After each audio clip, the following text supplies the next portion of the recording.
மனிதர்களை நம்ம லைஃப்பில் மறக்கவே முடியாது.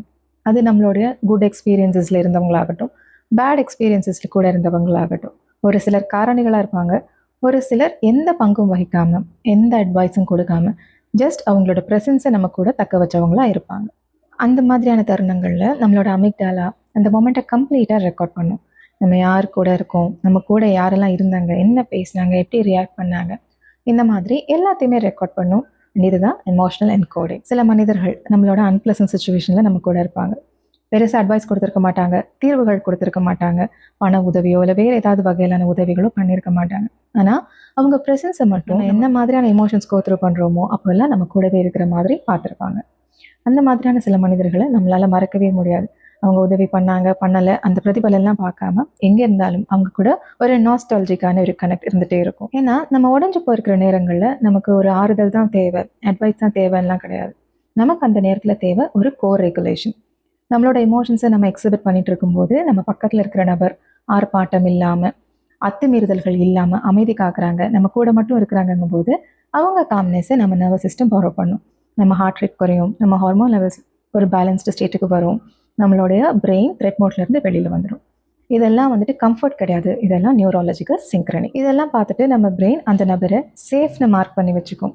அண்ட் இதனால தான் எந்த பிரதிபலனும் எதிர்பார்க்காம, பெரிய உதவிகள் எதுவுமே கைமாறப்படாமல் சில மனிதர்கள் நமக்கு ஸ்பெஷலாக இருப்பாங்க. அவங்க கூட நம்ம எப்போவுமே ஸ்டேயிங் கனெக்டடாக இருக்கணும்னு ஆசைப்படுவோம். நம்மளை காயப்படுத்தின நபர்கள்னு சிலர் இருப்பாங்க இல்லையா, அவங்கள பற்றி நினைவு கூறும்போதோ இல்லை அவங்க விளைவிச்ச பிரச்சனைகளை நினைவு கூறும்போதோ நம்ம பிரெயின் ஹைப்பர் விஜிலன்ஸ் மோடுக்கு போயிடும். அதீத கண்காணிப்பு மனப்பான்மையாக மாறிக்கிறோம். ஓவர் அனலைஸ் பண்ணும், யாரையுமே நம்பாது, எல்லா விஷயங்களையும் சந்தேகிக்கும். இது ஓவர் திங்கிங் கிடையாது, இது நம்மளோட மூளையோட த்ரெட் டிடெக்ஷன் சிஸ்டம், அதாவது ஆபத்தை கண்டறியும் அமைப்பாக செயல்படுது. இப்போ இந்த மாதிரி ஹைப்பர் விஜிலண்ட்டாக ஓவராக கண்காணிக்கிறோம் இல்லையா, இந்த இடத்துல இருந்து தான் நம்ம யாரை நம்பணும், எப்போ சந்தேகிக்கணும், எதை அனலைஸ் பண்ணணும், இந்த மாதிரியான கிளாரிட்டியெல்லாம் வருது. இந்த மாதிரியான விஷயங்கள் எல்லாத்தையும் நம்ம எப்போவுமே உட்காந்து தரம் பிரித்து கூர்ந்து கவனிச்சிருக்க மாட்டோம். ஆனால் இந்த காயங்களால் ஏற்பட்ட சில விளைவுகள், நம்மளோட ஆத்தாமைகள், வெறுப்புகள், கோபதாபங்கள், இதெல்லாம் நம்ம மனசில் எப்பவுமே ஒரு ரெசிடியூவாக இருந்துகிட்டே இருக்கும். அப்போ இதுக்கு என்ன பண்ணணும்? எல்லாரும் சொல்கிற மாதிரி மறப்போம் மன்னிப்போன்னு போயிட்டோமான்னு கேட்டால், ஒரு மனிதனாக இருக்கிறவனுக்கு அது சாத்தியதை குறைவான விஷயமே. பெரிய மனசு இருக்கிறவங்களுக்கு, ரொம்ப எமோஷனலி கிரவுண்டடாக இருக்கிறவங்களுக்கு அது சாத்தியம். ஆனால் சாதாரணமாக நம்மளால் ஈஸியாக மறக்கவும் முடியாது, மன்னிக்கவும் முடியாது. அப்போ என்ன பண்ணலாம்? காக்னிட்டிவ் ரீஅப்ரைசல். நம்மளுடைய மனசு, அறிவாற்றல், இதை எல்லாத்தையுமே ஒரு மறு மதிப்பீடுக்கு கொண்டு போகலாம். நம்மளோட கோபதாபங்களை மறுதளிக்கலை, ஆனால் ஒரு வேறு கோணத்தில் பார்க்கலாம். இந்த கசப்பான அனுபவங்களை திருப்பி திருப்பி போய் ரீவிசிட் பண்ணிட்டு வர பழக்கம் இருக்குது. நம்மளால் அந்த பெயினையோ மெமரியோ இரேஸ் பண்ண முடியாது, ஆனால் அதை ரீலேபிள் பண்ணுறதுக்கு முடியும். அந்த காயங்களை ரீவிசிட் பண்ணும்போது அது பெயின் இல்லை, இன்ஃபர்மேஷன். அது காயம் இல்லை, டேட்டா. இந்த புரிதலோட, இந்த பார்வையோட பார்க்க தொடங்குங்க. இந்த ஷிஃப்ட் வந்துருச்சுனாலே நம்ம தேக்கி வச்சிருந்த எமோஷன்ஸ், கோபங்கள், வெறுப்புகள், இது எல்லாமே கொஞ்சம் அதனுடைய ஹெவினஸை இழக்கும். தேர்பை நன்றி உணர்வை நம்ம ஃபோர்ஸ் பண்ண வேண்டியதில்லை, அது நேச்சுரலாகவே வரும். ஏன்னா நம்மளை காயப்படுத்தினவங்க தான் நமக்கு சில விஷயங்களை அடையாளம் காட்டி கொடுத்துருப்பாங்க.